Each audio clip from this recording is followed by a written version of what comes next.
more than 10 seconds over, basically. So with that, we will begin our first bill of the day, HB 1163, which is the Howard County delegation bill, and Delegate Jen Terraza is presenting.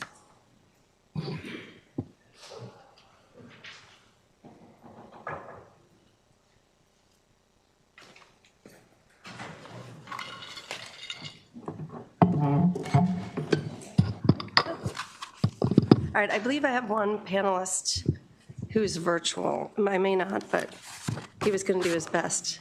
Yes, I believe we have virtually Gavin Falcon. That's right.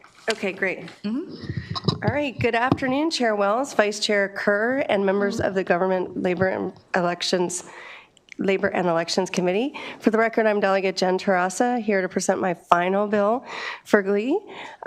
Thank you for this opportunity to present HB 1163, a local bill which would lower voting age to 16 just for Board of Education elections and only in Howard County.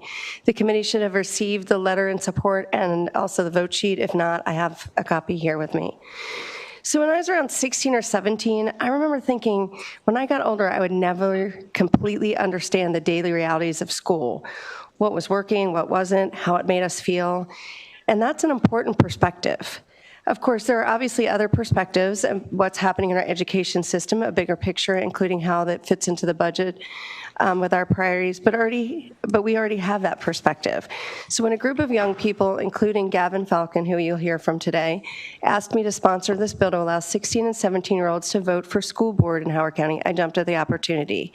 Letting 16 and 17-year-olds vote is not a novel idea. A number of countries, including Scotland, Israel, Argentina, Australia, Brazil, let 16 and 17-year-olds vote in some combination of races in their countries. And 8 cities have already lowered the voting age for certain local elections, including a number of those in Maryland. And the response to allowing these young people to vote has been extremely positive. Since these laws went into effect, research has shown that those under age 18 voted at 4 times the rate of those over 18, and they continue to do so over time. And there's evidence that it makes these voters more interested in politics, and they become lifelong voters. And some research has even indicated that it increased the voting in their households. Note, once this is passed, the language here would have to appear on the state ballot, and it would need to be approved by the majority of the voters in the state as well as in Howard County. I respectfully urge a favorable report on House Bill 1163, and I welcome your questions. Thank you very much. You would like for Mr. Falcon to go first? Oh. Okay. Whichever. Mr. Falcon, you can go first, and then we'll take questions.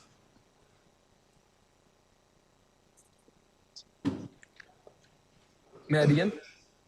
Yes, you may begin. Thank you so much. Good afternoon, Chairwoman Wells, Vice Chairman Kerr, and distinguished members of the Government, Labor, and Elections Committee.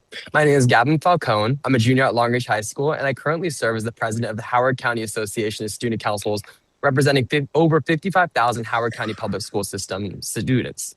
With that being said, I'm here today to urge your support for HB 1163. At its core, this bill does one simple thing. It gives the voters of Howard County the choice. Rather than mandating a change, HB 1163 allows residents to decide through referendum whether 16 and 17-year-olds should be able to vote in Board of Education elections. Students are the largest stakeholders in our education system. Every day, decisions are made by Board of Education members that affect our classrooms, our opportunities, and our futures. Yet, the people most impacted by those decisions currently have very limited representation in choosing those leaders. Students do have a voice through a student member on the board, or SMOB for short, but that position represents one student voice on a board of 7 adults holding full voting authority comparative to the SMOB's partial. It's an important role, but it cannot fully represent students and enact meaningful change out of 1 vote out of 8. That being said, allowing 16 and 17-year-olds to vote would strengthen that system by helping ensure the board members remain responsive to students. Howard County already has the infrastructure in place to exemplify this process. Currently, when we turn 16 years old, that is when we take government in our high school education career, making a perfect segment. You learn about government, then you get to apply it in real fashion. Additionally, even this change, students would still make up a small portion of the electorate. Roughly 9,000 students would be eligible to vote, comparative to the over 200,000 adult voters that are currently present in Howard County. This proposal does not shift control of elections. It simply ensures students have a meaningful voice in the decisions that directly impact their education. Most importantly, this bill doesn't make the decision itself, though. It simply allows the Howard County voters to decide through referendum. For these reasons, I respectfully urge your support for HB 1163. Thank you so much for your time and consideration. Thank you very much, Mr. Falcon. Thank you, Delegate Terraza, for presenting this delegation bill for Howard County. We'll begin questions with Delegate Ruth. Thank you, Madam Chair. And I'm sorry, I forgot your name. Sorry. Falcon. Falcon. I just wanted to ask, can you give some examples of some types of issues that students are very concerned about where your voting for Board of Education members would be important? Yeah, of course. So there's a variety, I could say. I think every decision inherently is very student focused. Redistricting can be a big one. I know that's often contentious, but the budget. In Howard County, we have over $1 billion budget. So everything in that matter can kind of be itemized as important to students.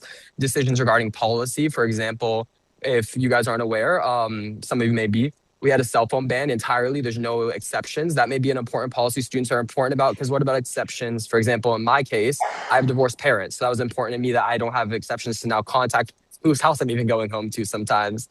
So I know there's a whole bunch of issues, but inherently the Board of Education governs everything schooling. So whether that's certain rules teachers have to follow or students don't, everything inherently is a student issue to some extent. Just depends on what angle you kind of look at it. Great answer. Thank you for your advocacy. No problem. Thank you so much. Okay. Seeing no further questions from the committee, this concludes our bill hearing on HB 1163. Thank you, Delegate Terraza and Mr. Falcon.